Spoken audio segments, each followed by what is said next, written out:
lucky because in that critical age you had a really good mentor, and it wasn't all about buys and tries, right?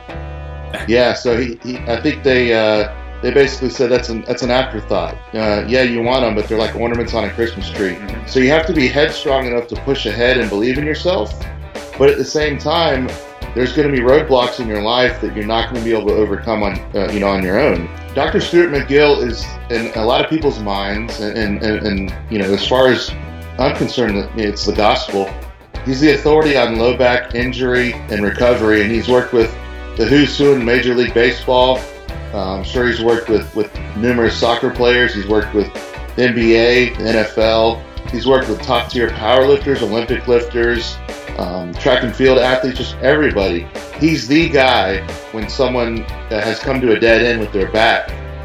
So I would absolutely advise them to back off. They should see someone that's an expert in whatever it is that's ailing them, whether it be a knee, a shoulder, a back. You need to read everything that Dr. McGill's ever written if it concerns your back. Eric Cressy's really good with the shoulder. There's experts all over. Seek out the best in their field. Read their material first so you have somewhat of a baseline of understanding of what they're going to tell you, because most likely you're going to need to read their information anyway to understand the context of what they're suggesting for you. Yeah. And then as the lift turns around, the weight gets heavier. So this teaches someone to grind and explode. So what I have people do is work off RPE. It's basically the rate of perceived exertion or effort, but I like to run off a scale of 5 through 10. Yeah. So I've driven my body to great lengths that the average person would never do. So I feel like I need more of certain things. Say a couple, for sure things I wouldn't do.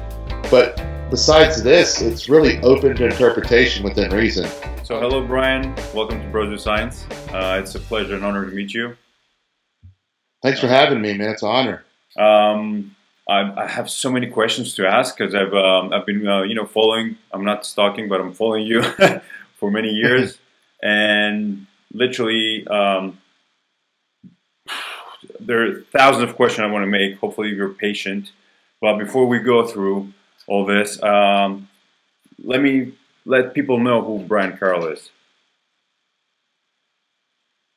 So I'm 36 years old. I live in North Florida, United States. I've been powerlifting for about 20 years, and I kind of got the bug while I was in high school. I gravitated from playing baseball, and I started to really take to the iron quite a bit. And as I got more into strength training and getting big and, trying to bench press 350 pounds, my interest in baseball started to fade. So once I graduated high school, I never played baseball again and really just buried myself into lifting weights. And I had a mentor by the name of Skip Sylvester that got with me in the high school ages of 16 and 17. Mm-hmm. And he had me doing basic compound movements, barbell rows, squats, deadlifts, bench presses, overhead presses. So I had a really good foundation coming out of high school. And for my age, I would like to say I had a high level of training IQ at that point. Yeah. So that really helped propel me forward into some bodybuilding. And then eventually, as most people know, I took to powerlifting and have been doing it ever since. I did my first bench press meet in 1999 and have been hooked ever since. You were really lucky because in that critical age, you had a really good mentor, and it wasn't all about buys and tries, right? Yeah, so I think they basically said that's an afterthought. Yeah, you want them, but they're like ornaments on a Christmas tree. Exactly. There's something you add later at the end. It's not the most important part. And they would actually bust on me a little bit or make fun of me for worrying about doing front raises. They're like, why are you even worried about front raises at 17 years old? Let's do some overhead presses and then finish off with maybe some side raises and some rear delts. But your front raise, the overhead press is going to give so much stimulation to your front delts that you're not going to need to do anything else, for those. So I had a really good, path, starting right off. So it really just helped streamline my my path to success, at least in some ways. Why some ways? Yeah, in some ways, because, obviously I loved training, so I would overtrain. I'd want to be in the gym every single day. When I first joined the gym in high school, it was a really nice setup. So I was used to training in my garage or in the high school weight room. I would go there 2 and 3 times a day just because I didn't have anything else to do. I'd go pump my triceps up. I'd go do some more bench presses.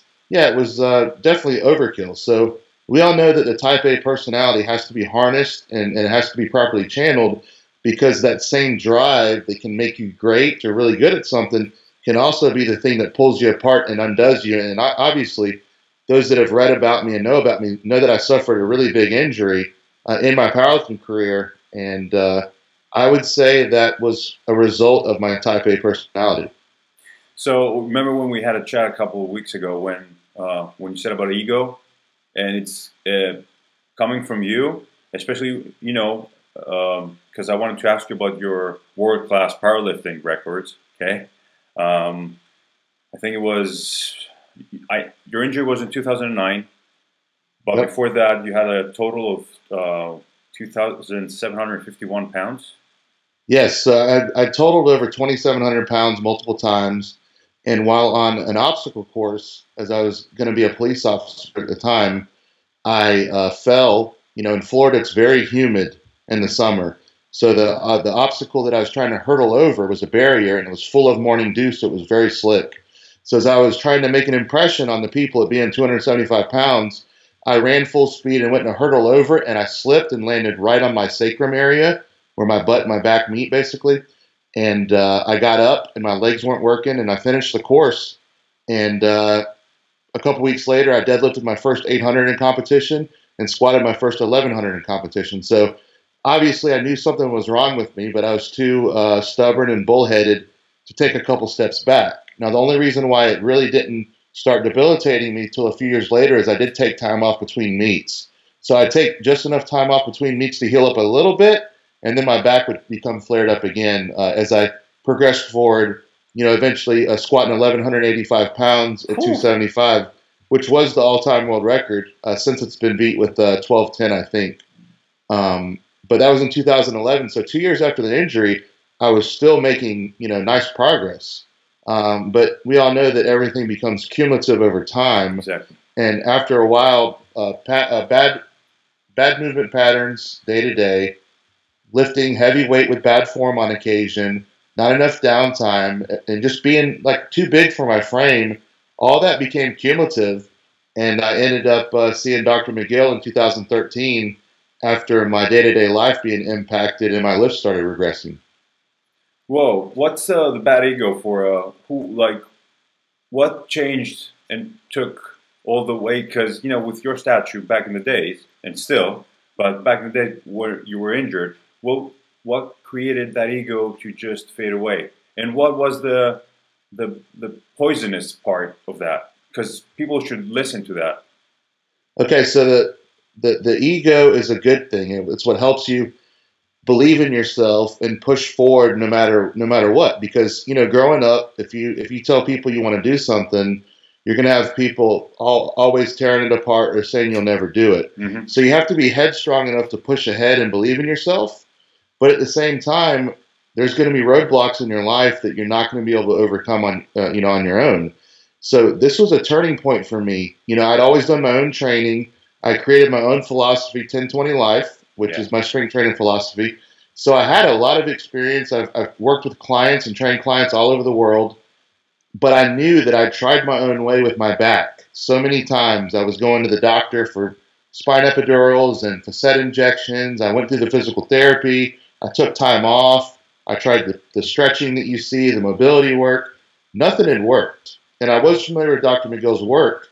And what I did is I told myself that I've tried every single avenue, and my ego was not so big that I knew. It wasn't so big that I couldn't take a step back and say, look, this is beyond my scope of expertise. Let's go to the best person in the world that knows far more about the back and injuries than I do, and let's turn everything over to him. Because you know what? I was at such a dead end that I knew that I wasn't going to be able to do this on my own. So I walked into Dr. McGill's clinic in 2013 as if I knew nothing. And I went over there and turned everything over to him 100%, except for one thing. And I'll tell you that one thing in a moment if you'd like. Yes, I would. The only thing that I told him, because he did tell me that I'll be able to get you pain-free, but he wanted me to consider remembering what it's like to be pain-free day to day and enjoying my life again without the lifting. So he wanted me to regain this athleticism slowly. by following his instructions. But he wanted me to remember again what it's like to be pain-free. And he said if I were his son, he would urge me to retire from powerlifting to retain whatever athleticism that I'm able to regain and maintain it over time instead of going right back to the weights. And I said, well, my wife was with me, and I looked at her and I looked at him, and I said, well, I can tell you now, if I become healthy and pain-free, I'm going to return back to lifting. And he knew that this was a negotiation. We talk about it in the book, Gift of Injury. That was the only time where I stood my ground and pushed back a little bit. And he relented and said, who knows, maybe you're right. Maybe we end up writing a book about it one day. And the rest is history. Like, because I've met Dr. McGill, he's an amazing man. And before we go to, because I really enjoyed the title, and I read the book, and literally, from my point of view, I see what is a gift of injury. Before we go through that, who is Stuart McGill? Dr. Stuart McGill is in a lot of people's minds, and you know, as far as I'm concerned, it's the gospel. He's the authority on low back injury and recovery, and he's worked with the who's who in Major League Baseball. I'm sure he's worked with numerous soccer players. He's worked with the NBA, the NFL. He's worked with top-tier powerlifters, Olympic lifters, track and field athletes, just everybody. He's the guy when someone has come to a dead end with their back, and he's the guy that gets most people healthy. And an amazing man, really humble. Amazing guy, amazingly humble, amazingly knowledgeable in every facet of athleticism. Exactly. And of course, his specialty is the lower back, and that's what he dedicated 33 years as a professor at the University of Waterloo studying. He had a lab clinic where one room he would do tests on the medical side, and then on the other he had like a performance center. And then that's where I went in May of 2013, and I never looked back. I remember that obviously because it was an important part of my life, but I never looked back. It was all good things from there, and I learned so much. You know, in many ways, and I've said this many times, working with Dr. McGill and the things that were, I had holes in my coaching, I had holes in my lifting, I had a lot of areas that needed to be mended to make me a much more well-rounded coach, author, and athlete.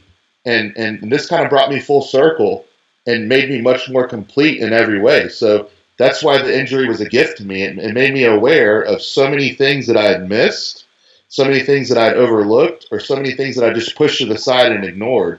So the injury was certainly a gift because I took the good and the bad and learned from it. And we all know, you know, with psychology, that generally we remember things very clear that are either very painful, that hurt, or things that are very good that make us very happy. Exactly. So this has obviously a lot of different components there. It's kind of a mixed bag, but obviously I remember this whole path very, very well. And my job now is to kind of help other people avoid what I've done. You know, so the gift of injury isn't just for people that have had a back injury. It obviously is for them, but it's not limited to just people that have a back injury. It's people that want to enhance athleticism. And most importantly, it's people that want to avoid the path that I went down. So best case scenario, you don't hurt your back like I did, and you retain your athleticism, and you never have to go down my path. That's what I wish for most people. And especially, you know, you're the man to know regarding, because I've got L5S1 retrolisthesis from all the heavy lifting, and pain is something you don't want to have 24/7. No, you know, there's psychological factors there too, that when you start to have pain day to day, it starts to wear on you mentally. And then we're not even talking about the aspect of you going to the gym and starting to have pain and you not being able to do what you love.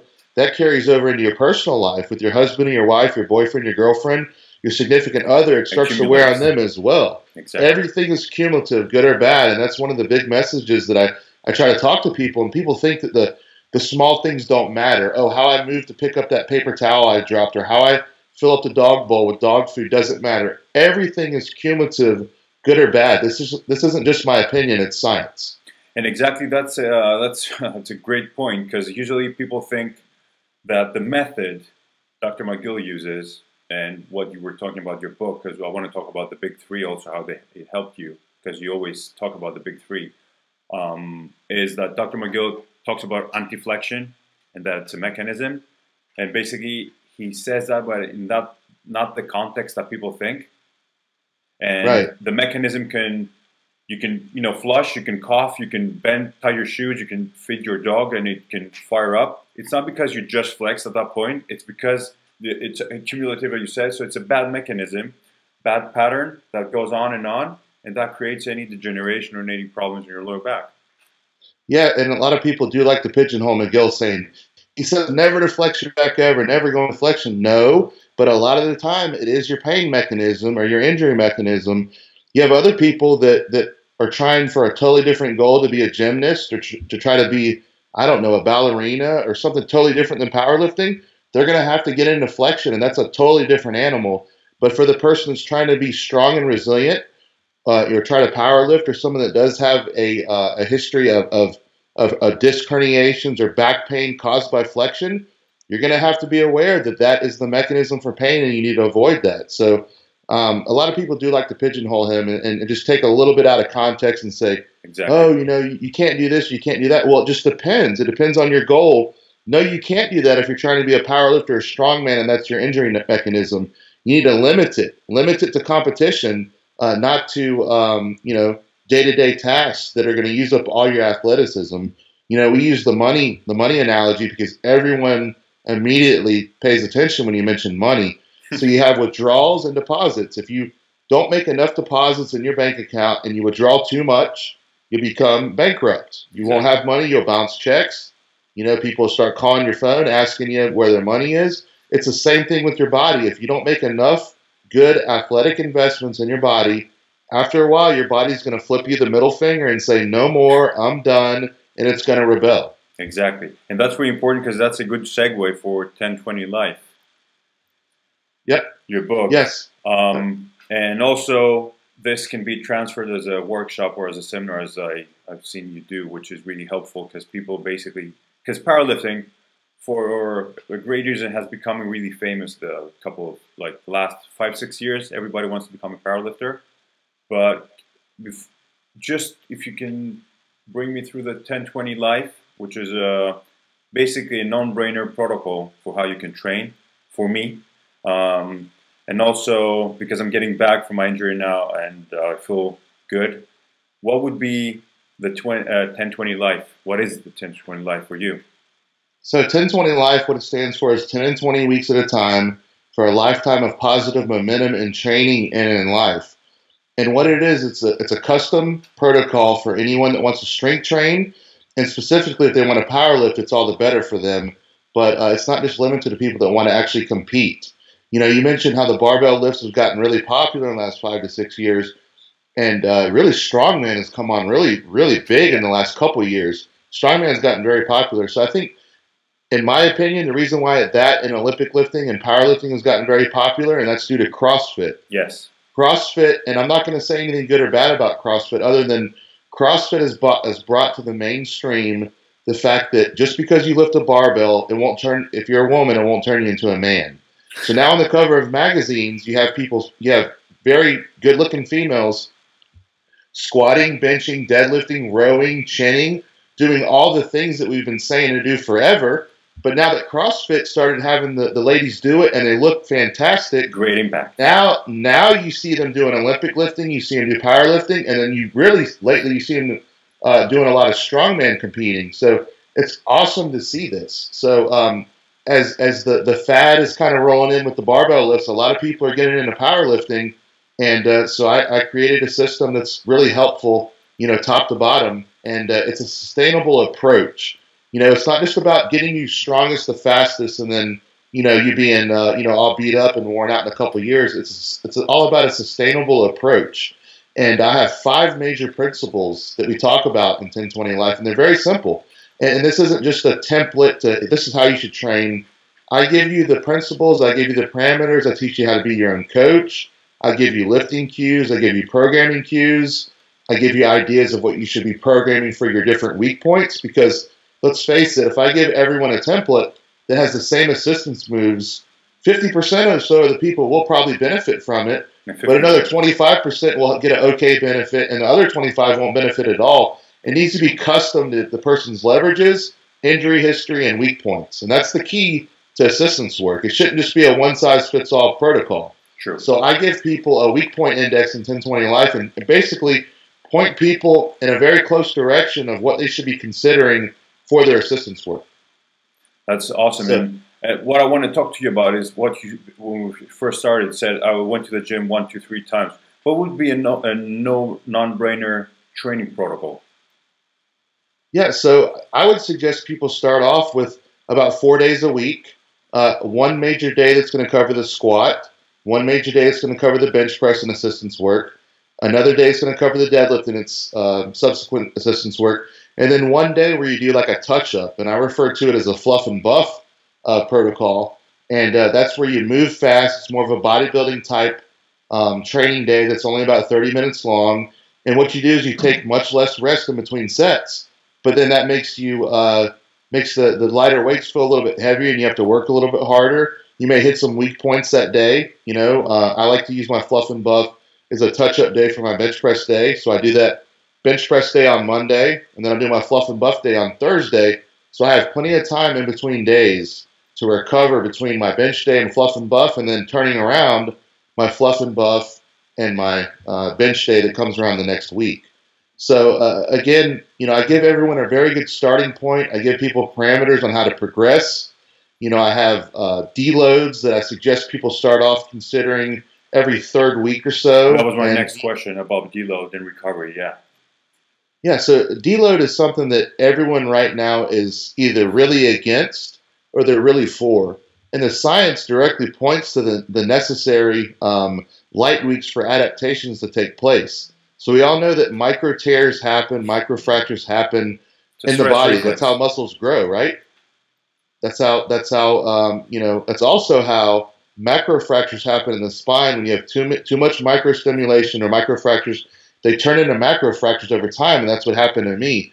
I didn't have enough rest in my training. I would go heavy too much.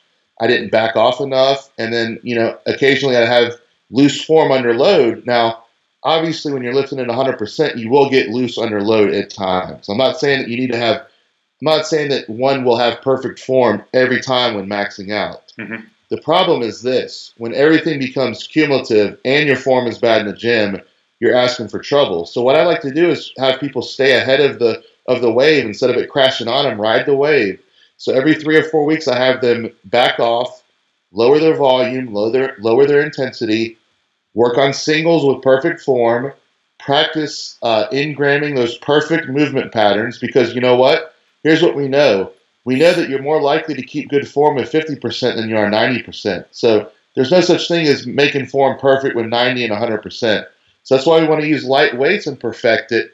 And then over time, you're more likely to have that ingrained on the brain that it's just going to be second nature to do, and you're not going to have to think about it. So every third week is basically an evaluation week. True, and it's really important what you said about. Remember when you said about the warm up, which is 20 to 30 repetitions with a bar, or Yep. with no bar, regarding how you squat or how you bench or how you deadlift, because people go straight. And I'm not going to say either, because I've been coaching CrossFit for 5-6 years, and I had my own gym, and the problem is assessment. If the person cannot squat with no bar, why would you load your client or your athlete with a bar? That's like the basics of training. Yes. And that's why I really enjoyed the book, because basically it's a non-brainer. Yes, it depends if you're an athlete, because it's going to be totally different, and if you're just starting into powerlifting or just lifts.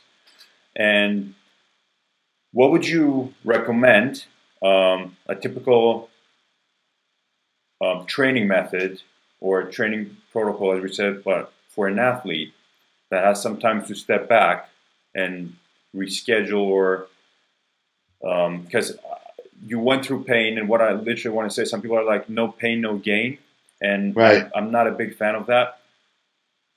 I'm not either. So what would I advise an athlete that's right now injured? Yeah. So I would absolutely advise them to back off. They should see someone that's an expert in whatever it is that's ailing them, whether it be a knee, a shoulder, a back. You You need to read everything that Dr. McGill's ever written if it concerns your back. Eric Cressy's really good with the shoulder. There's experts out there, right? There's experts all over.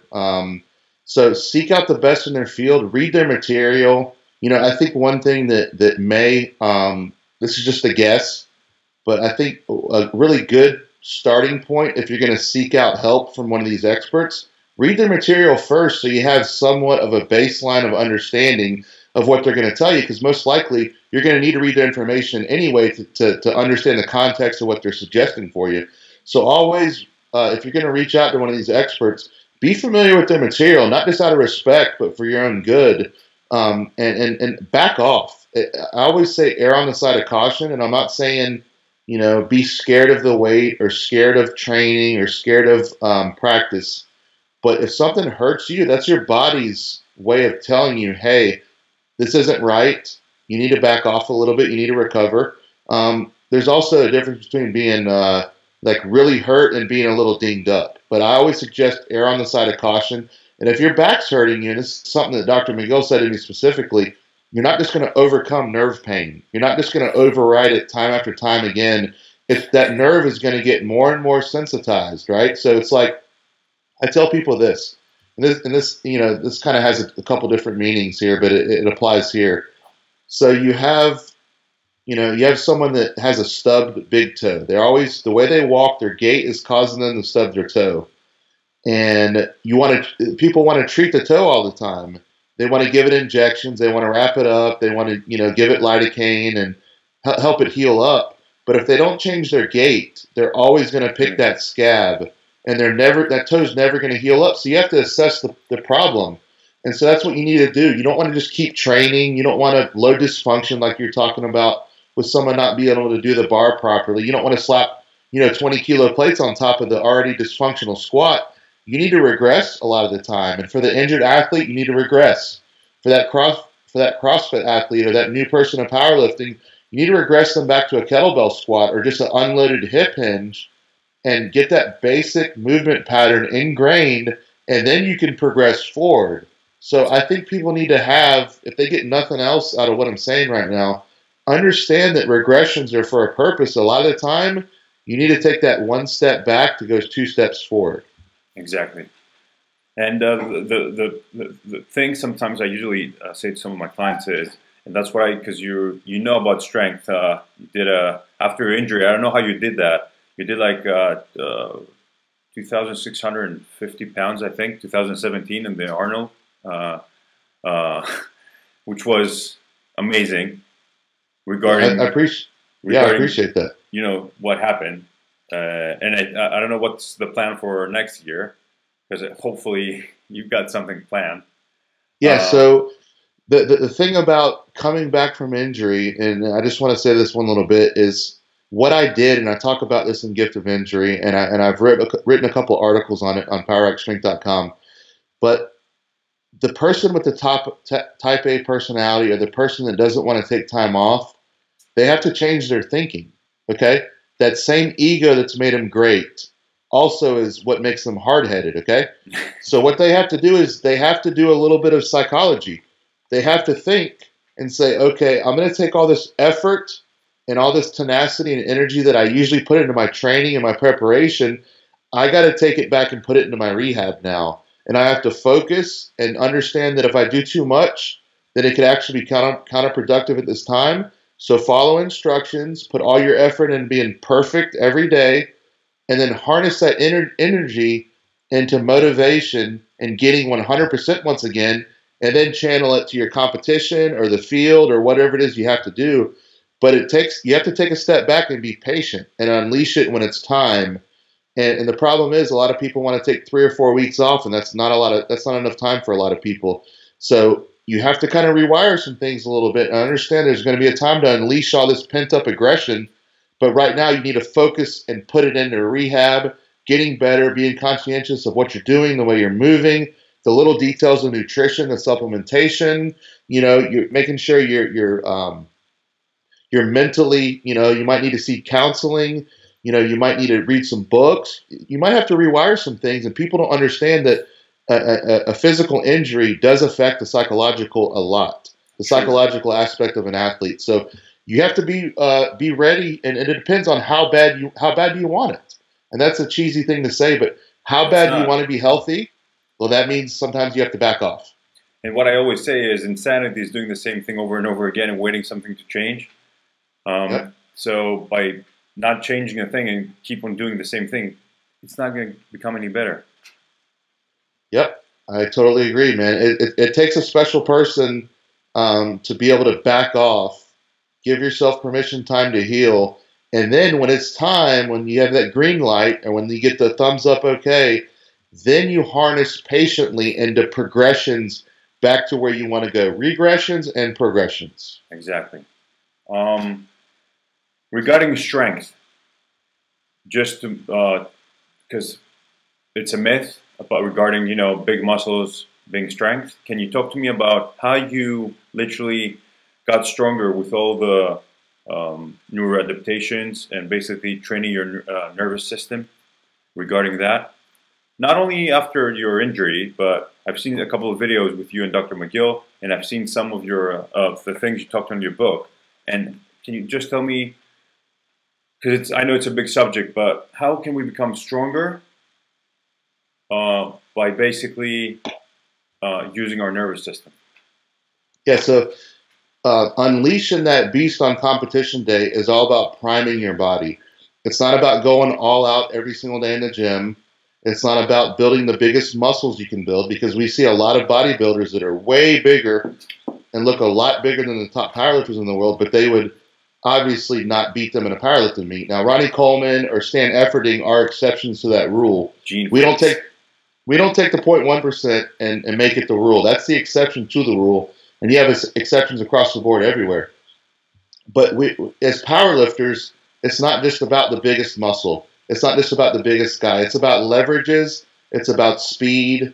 It's about, prepping the body to be the strongest on competition day. And there's a lot of different tricks that we use. We utilize speed work whenever we find that there's a lack of explosiveness out of the bottom of a lift. We'll work speed. We'll work different lifts out of non-advantageous positions, whether it be a rack pull or a squat in the bottom, like what they call that an Anderson squat right now. There's a lot of different ways to attack it. There's also something that we do called reverse bands, or the Lighten method, where basically you hang bands from top of a rack, whether you're bench pressing, squatting, or deadlifting, and you, as the weight comes down in the hole in the bottom of the lift, it gets lighter, and then as the lift turns around, the weight gets heavier. So this teaches someone to grind and explode. Same thing with the blocks. We used to, like 10 years ago, we used to retract all the blocks we had just to find strength in all the angles of our muscle. Oh, the board presses are still a staple in mine for bench press. Yes. So depending on where you're weak is where you need to work. So if you really struggle the last 3 or 4 inches on a bench press, then you want to work, where you have 3 or 4 2x4s on your chest. You can move your grip in to make the stroke even longer. You have to press further. And then when it's time in competition, when you move your hands back out, then it's going to be a way better stroke for you, because you've been used to pressing it so far. You've been working in that area where you're kind of weak or lack a bit. So we have all kinds of different tricks and ways we approach it. There's another thing that you got to consider too when you're comparing bodybuilding to powerlifting, and the powerlifter being, it's all about the go. Bodybuilders, some people say, and a lot of them are, all show and no go. All that matters on meet day is how much you lift. So a lot of the time, you can have someone put on a bunch of muscle in a bodybuilding type training approach and it not carry over at all on the powerlifting platform.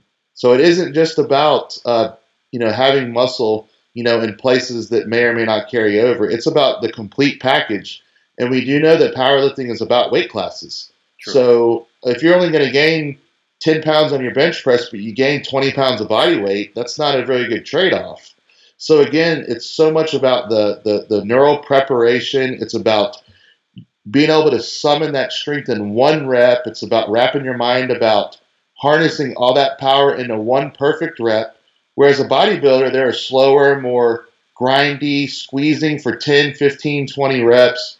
There's no sense of urgency with each rep. There's no mental preparation for execution. 1 rep, kill it, and then you're done. It's like a beast that you turn off for 1 rep.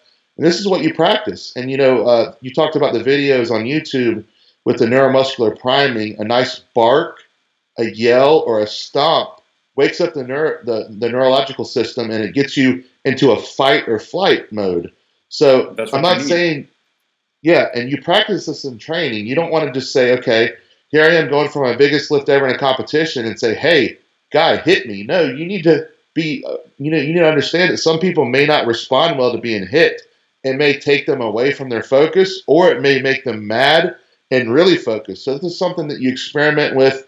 And you know what? And one of the key principles that I talk about over and over in 1020 Life is you train the way you compete.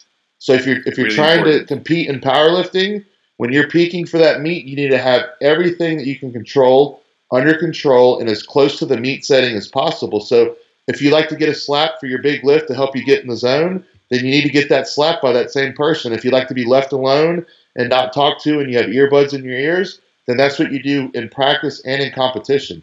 So there's none of this dancing up to the bar and trying to smile while you're lifting, because we talk about in Gift of Injury that smiling takes away from the drive of the neural density, right? Yeah. So it takes muscles to smile that you're taking away, and it takes brain power away from what you're trying to do if you're smiling. So if you're trying to summon absolute 100% power, you cannot afford to give any away to smiling.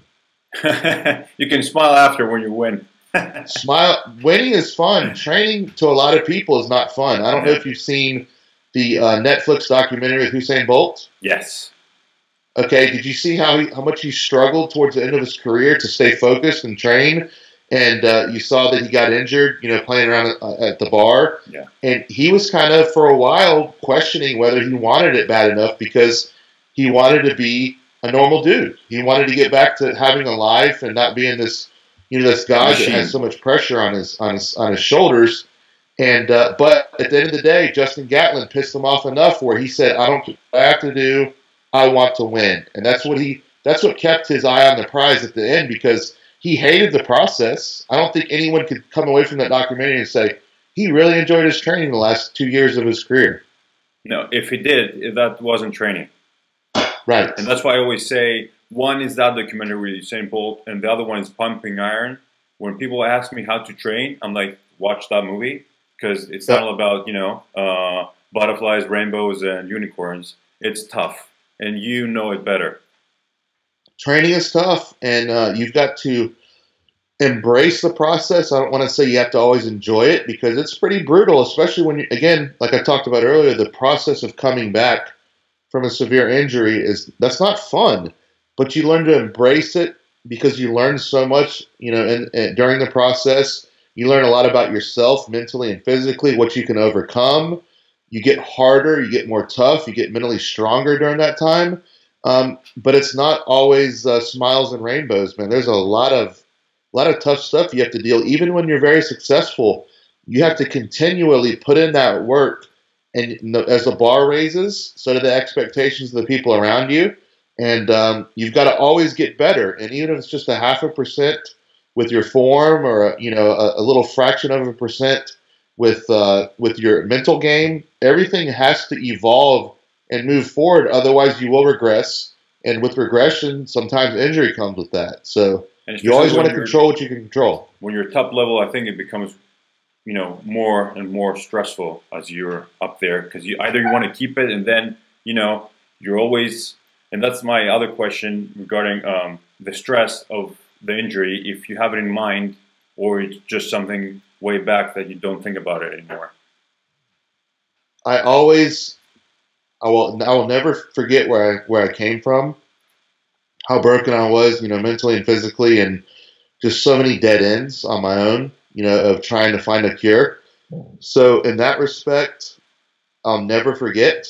But when I get under the bar, the injury, I feel my form is so locked in. It is so ideal for my build, for my injury history, that I turn it on so hard that the injury is just a past hurdle that I've been through. But I don't ever take a weight lightly. every single weight that I take from the bar to 1,000 pounds or 1,100 pounds or whatever it is I'm taking that day, I treat every weight the same. And that was one of my big problems that I didn't do prior to meeting Dr. McGill. And it was evident when we started working in the lab clinic today after we went over my scans. This was after he told me I had a fractured sacrum, I had no disc at L4, L5, or a disc at L5, S1. It was completely obliterated. So after him telling me this, he said, you can't afford to be lackadaisical anymore and lazy. So as I was setting up to deadlift a 45-pound bar, I was loose. I wasn't taking it serious. I was looking at him, trying to have a conversation with him while I was doing it. And right then he corrected me and said, Brian, if you ever want a chance to be able to return back to the platform, you've got to treat every weight as if it's a max lift, whether it's 20 pounds or 2,000 pounds. And that is the biggest thing that's changed my approach in the last 4.5 years. That's awesome, and that's why we know it's a gift, as you said. A lot of things I missed, and that's a big thing that made me a very incomplete lifter and coach. Yeah, and it's exactly, you're lucky because you had a really good mentor when you were 16, 17.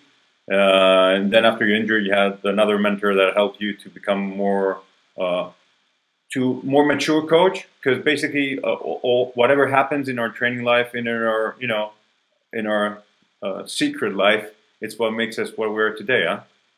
Yes. Again, we keep coming back to this, but everything is cumulative, good or bad, and we're a makeup, of what we've been doing for the last, 36 years.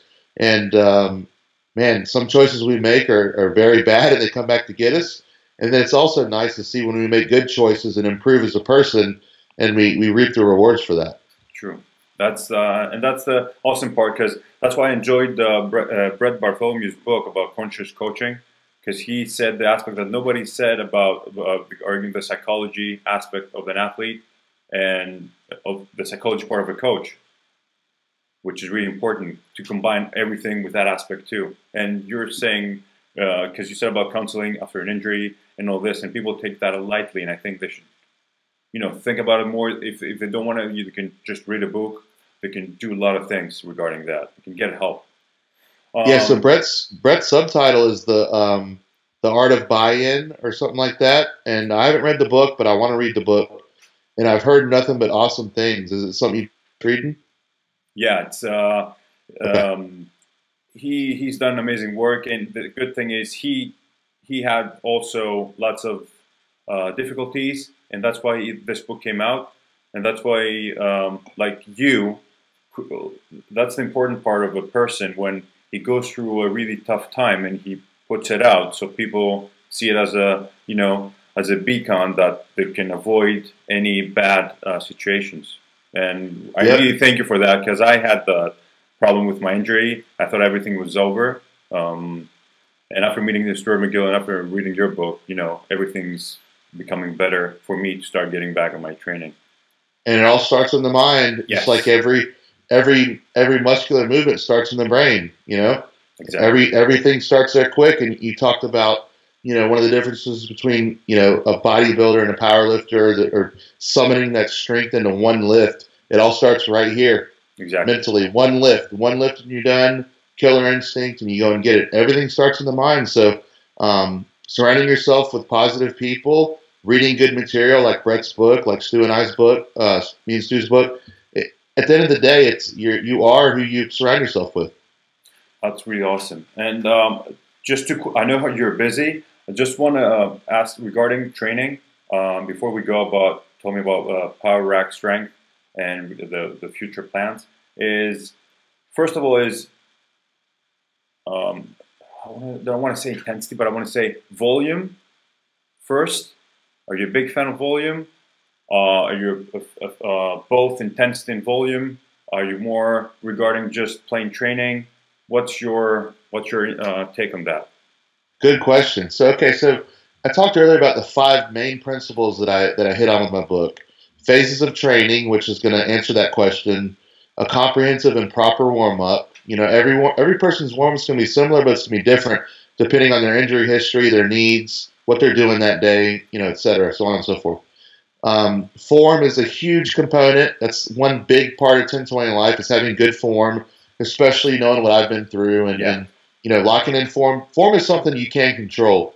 Whether you're predisposed to be very strong or not is something you can't really control. You can get stronger, so don't think that I'm saying you can't get stronger. But you can work on form no matter who you are. You can have really good technique no matter if you squat 90 pounds or 990 pounds, right? You can control your form within reason. You say that a lot in your book, and also about the burnout component from that. Yep. And then philosophy and mindset, being an athlete 24/7, and of course the weak point work that we talked about earlier, having assistance work that caters to attacking your weak points and it will complement your needs. Help you do what you're poor at and get better at it. So as far as an intensity and volume, I like to start middle of the road. And depending on where you are in training, the first principle is having phases of training. So if you're in an off-season type setting, or you're training as an athlete not trying to power lift and you just want to get stronger, I suggest that you have more volume and you work less intensity. So what I have people do is work off RPE, and people have different interpretations of it. It's basically the rate of perceived exertion or effort. Again, a lot of people have different ways of putting it. But I like to run off a scale of 5 through 10. And so you go to the doctor and they ask you, what is your pain today? It's not that bad. It's pretty moderate. It's like a 5. Well, if it starts getting a little more serious, it's like a 7 or an 8. And then if you're really, really hurting and you need to go to the ER, you need medicine right away, it's more like a 9 or 10, right? Mm-hmm. Yep. So again, there's a big difference between a 5 and a 10, and of course 7 somewhere in the middle.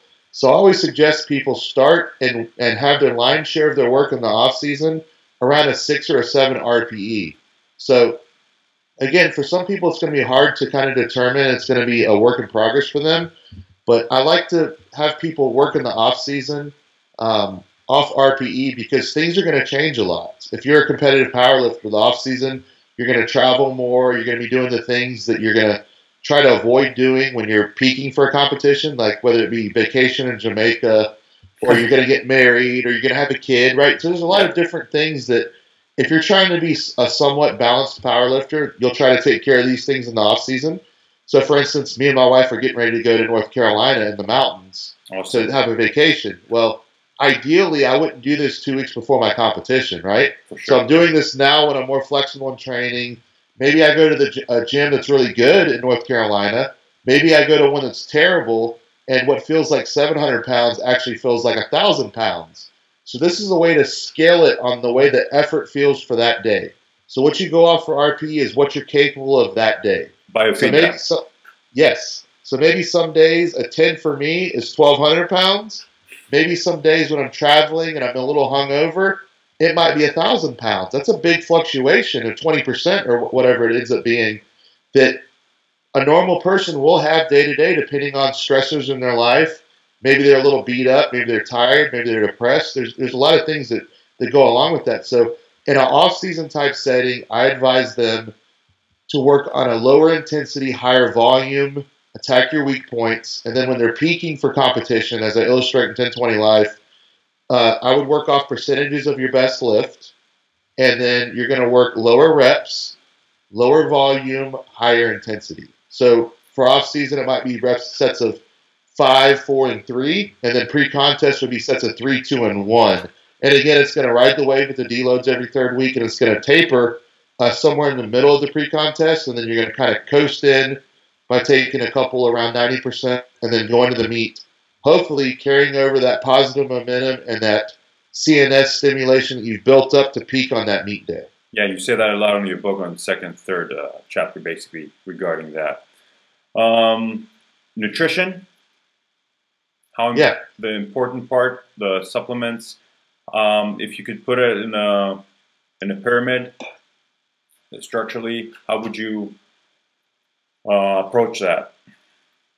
Ooh, that's a great question. Big subject. Yeah, that's a good question. Okay, so here's where I'll give you my best answer on that.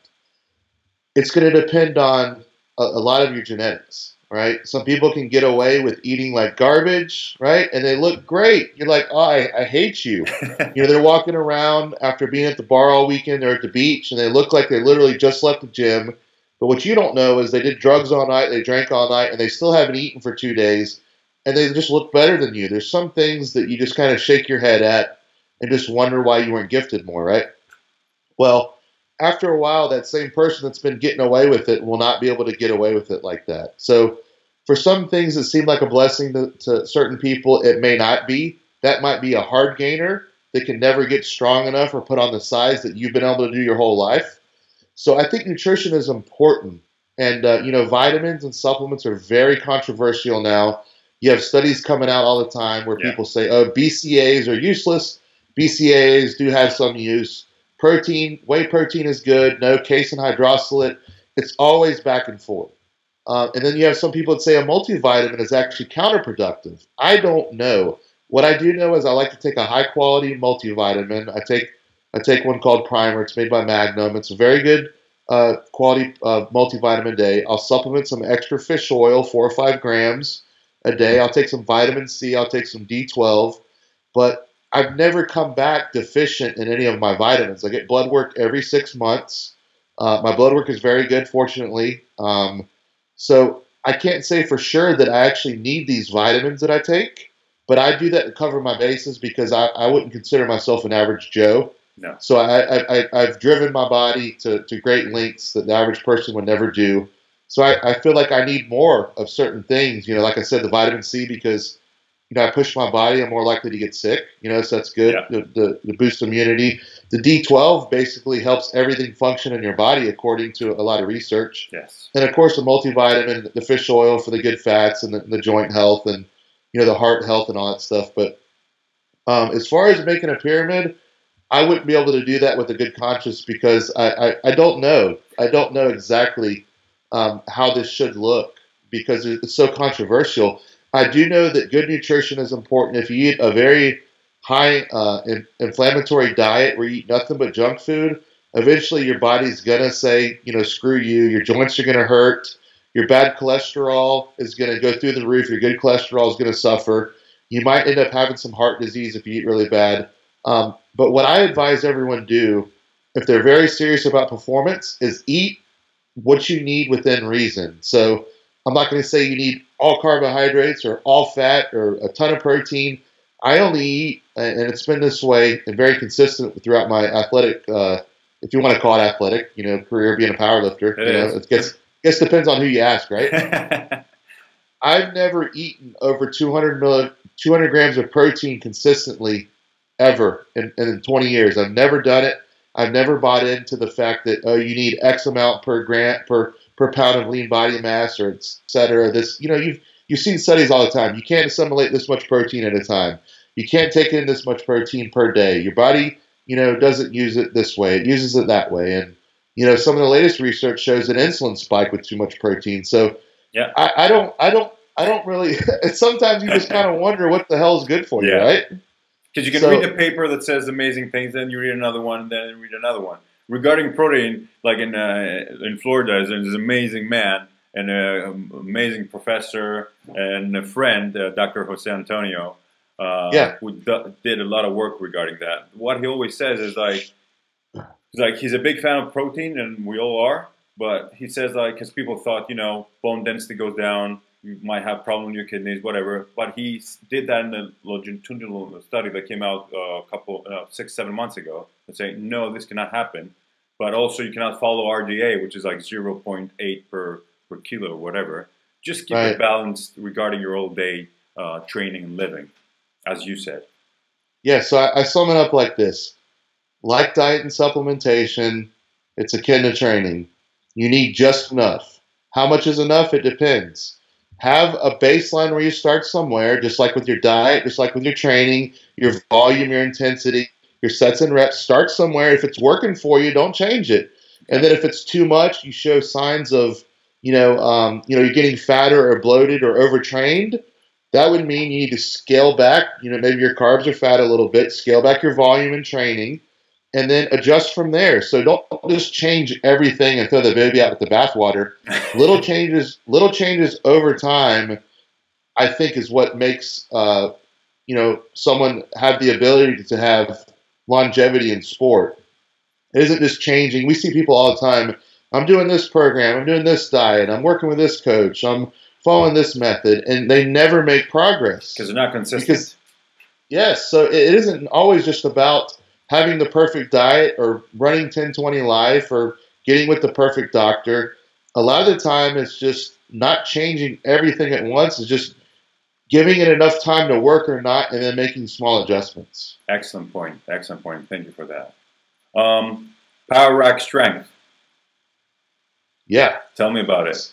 So Power Rack Strength is something I started 3.5 years ago. It's a website for all things strength and athletic resilience. So what we're doing is we basically showcase athletes on Power Rack Strength that utilize the 10-20 methodology. Again, it's a philosophy. It's not a dogma. It's not, a set of rules where you have to do this. It's an ever-growing philosophy like Westside Conjugate Method. It's always growing. It's ever-changing, right? There's certain things I don't advise people to do just from my own experience. I would never advise. I can tell you a couple, for sure things I wouldn't do. But besides this, it's really open to interpretation within reason. I would never advise someone to do weighted sit-ups over a plank version, right? Just something I wouldn't do. Yeah. I would never advise someone to do a rounded back good morning over some kind of a row or some kind of a block deadlift. It's just from my experience, risk reward, right? Everything has to be worth the risk, right? For the reward. If it's minimal gain for maximum risk, you're not really thinking things through. So it's all about risk reward. And again, it's coined from a movie. It's been used many times. The juice has to be worth the squeeze, right? Yeah. And from Florida Excellent. oranges, if you're taking 5 minutes squeezing on an orange and you're only getting a couple tablespoons or a couple ounces of liquid, it's not worth it. Move on to something else, right? So at the end of the day, it has to be worth the squeeze. So we have basically a bunch of walking, talking, logging testimonials on PowerRackStrength.com of bodybuilders, of power builders, marathon runners, endurance athletes, you name it on the website, strength and conditioning coaches, and then now strongmen that all utilize the 10-20 life philosophy in their own training, in their own endeavors, in their own gym, and their own clients. And it's a way for me to write articles that coincide and talk about the methods and expand the expansions of it and such. And then it's a place for people to pick up the 10-20 Life book, Gift of Injury, and read about the newest content that we're putting out there. And 2018, we're giving Power Rack Strength right now a nice facelift. It's going to be so much easier to use. It's grown so fast that I've been so busy creating 10-20 Life, writing Gift of Injury, working on power building for 10-20 Life that my marketing has suffered. My avenues of selling these things have suffered. So now that we've released Gift of Injury and I have a little bit of time, we're going to make Power Rack Strength so much more comprehensive and easy to use. So I can't wait for everyone to check it out and see the facelift we're giving it. And we've added another strongman to the site and another strength and conditioning coach. So really, we're going to be all things strength with resilience in 2018. And I'm really looking forward to getting out there and doing seminars abroad. We've got a few scheduled already this year. And I had a hell of a one with Craig Liebenson that we did at Exos Phoenix. Instagram. Loved it, man. We're working with clinicians, chiropractors, physical therapists, professional strength and conditioning coaches with big league teams. I mean, hey, this thing is getting a lot bigger than just some powerlifting. So I can't wait to help as many people as I can with my story and with my ever-growing knowledge and the people I surround myself with. So what's the plan for regarding your seminars and workshops? What people are going to see there, what people are going to basically learn? I'm planning to bring you to UK and Greece, so... I can't wait to do it. So what I like to do is I like to give people, the 5 basic principles of 10-20 Life. I'll discuss why you should have phases of training. We go through a hands-on and a PowerPoint of a comprehensive. We have 4 bullet points that we want to check off our list every single day. The first part is breaking a sweat. And if you're not breaking a sweat before you go into the bar, your ass is going to be injured. Yeah. Second part, of course, is the McGill Big 3, which is, it's a staple in all of my programming. It's the bird dog, it's the rolling plank, and it's the McGill curl up. It's one of the biggest things that helps stabilize my back, and it's what I suggest everyone do every single day, no matter if they have back pain or not. It can really be a life changer for so many people. And the way McGill puts it, it's a 3-pronged core stability system, right? Non-negotiable. Non-negotiable. You need to be doing it every day. Exactly.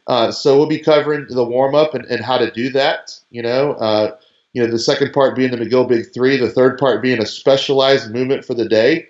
Again, not everyone's going to need direct hip work before they get under the bar. Some people are going to have good hips, breaking a sweat McGill Big 3, and then getting under the bar, which is the fourth part, will be fine for them. They may need to warm up their shoulders a little bit due to some achy shoulders or tendonitis in their forearms or whatever it may be. So the third part is just a specialized movement for the day to get them ready for squats, benches, or deadlifts or whatever they're doing that day. And again, like I said, the fourth part is just getting under an empty bar before you load it and doing 10, 20, 30, 40 reps, grease the groove, and then get ready for the work that's to come. Because if you can't do a perfect rep with an empty bar, you should not expect anything different when you start loading 20 kilos, 50 kilos on the bar. There's really no reason to do that. So in the seminars, we're going to be covering, hands-on portion of that, just describing why you should be warming up properly. We're going to be covering the hands-on portion of the form very thoroughly, breaking down the squat, bench, and deadlift. And then, important is to remember the assistance work that is derived to build your squat, bench, and deadlift will be addressed as well in both the hands-on and PowerPoint portion of a seminar, where we talk about where you miss and what your weak points are. We'll decide what assistance work you're going to do, and I'm going to show you how I go about doing that. And basically, I'm going to teach you to be your own coach, just like I do at 1020 Life. And then, of course, probably the most important part, and this is mostly lecture, is being an athlete 24/7. The philosophy and mindset of being an athlete of all times, the way you move, not missing lifts in training, always erring on the side of caution, just knowing the difference between being scared and being smart. There's huge differences, and I teach you how to. Really important. Absolutely. So I teach you how to be your own. I give you safeguards to help protect yourself, and we have a nice seminar where we do plenty of hands-on, and we have a nice back and forth between the practical and lecture part. So I keep you entertained, and we cover a lot to make you a much better, not powerlifter necessarily, but a strength athlete or a strength coach, or just someone who's going to be a lot more thoroughly versed in the squat, bench, and deadlift, and a lot of the components that go along with that. Okay, that's really, really awesome. And I saw the feedback from the seminar you did with Liebensen, and everybody was so excited. I'm looking forward to it. So, well, I can't wait. I'm doing a seminar in Chicago in May. It looks like I'm doing one in Connecticut in February, and hell, we might end up setting up a couple more. Besides Greece and the UK, with some of our other allies. So I'm really looking forward to this. And me too, man. Me too. Again, it's not just something very cool that I can go and just share my story. But to me, it's kind of an obligation on my shoulders to go out there and help other people. So I enjoy doing it, but I think that if I don't spread this knowledge, I think I'm doing a lot of people a disservice. So I'm highly motivated to go out and share my story, talk about my work with Dr. McGill, how I came about 1020 Life, how I beat my back injury, and then some basic, easily applicable principles to take home and break down right away. That's awesome. That's really new. I'm going to put all the links regarding your books and your website under the thread I'm going to create the video on. And people can find you on Instagram, Facebook, and on your webpage. And hopefully you will have the seminars that we're trying to create. Absolutely. I can't wait, man. Thank you so much, man. I love what you're doing with BrosDoScience. I can't wait to showcase the new Power Act Strength and to get out there and do these seminars. And anything you need to me, just let me know, okay? Thank you so much for your time. It was a pleasure. Thank you. All right, have a good one. You too.